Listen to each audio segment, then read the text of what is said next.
জ্বালানি খাতের প্রকল্পগুলো নিয়ে নিজের ছায়ার সাথে যুদ্ধ করতে হচ্ছে বলে জানালেন জ্বালানি উপদেষ্টা Fauzul Kabir Khan.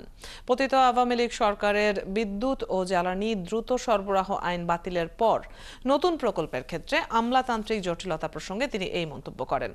Dhaka chamber of commerce আয়োজিত ভবিষ্যৎ জ্বালানির দাম ও সরবরাহ নিয়ে এক সেমিনারে তিনি আগামী বছরের মধ্যে ১০০ কূপ খননের পরিকল্পনার কথাও জানান। আরও জানাচ্ছেন মোজাহিরুল হক রুমান। মাঠের অলরাউন্ডার আমি আর ঘরের allrounder Tylox. Tylox toilet cleaner, clean মানেই টাইলক্স। দেশে দৈনিক গ্যাসের চাহিদা প্রায় ৪,০০০ মিলিয়ন ঘনফুট। সরবরাহে ঘাটতি থাকছে ১২০০ থেকে ১৩০০ মিলিয়ন ঘনফুট। এমন সংকটের মধ্যেও গ্যাস চুরির কারণে সিস্টেম লসের পরিমাণ প্রায় ১০% বা ২৮০ মিলিয়ন ঘনফুট।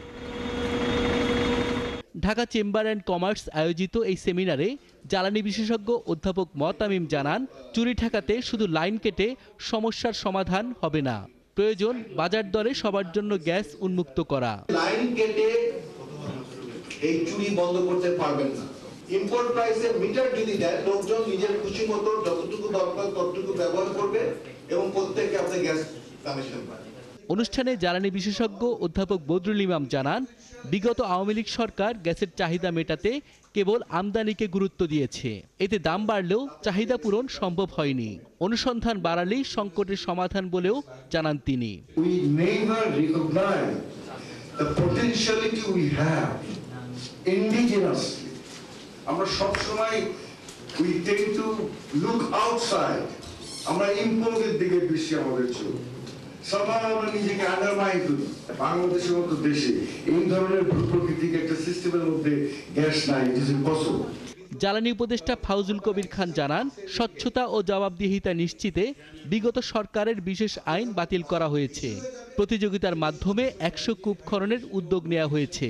তবে উন্মুক্ত পদ্ধতিতে কাজ দেওয়ার ক্ষেত্রে আমলাতান্ত্রিক জটিলতায় পড়তে হচ্ছে। আমরা যখন পরিকল্পনা এলাম, বলা আছে একটা কত ১০০ কোটি টাকা নয় তার বেশি হলে একটা থার্ড পার্টি স্টাডি করতে হবে। পরিকল্পনা কমিশনের একটা পরিপত্রে বলা আছে, এবং এইসব স্টাডিগুলো করতে ওরা এক বছরের বেশি নেয় সমানে। অথচ ওদের কাছে কোনো তথ্য নাই।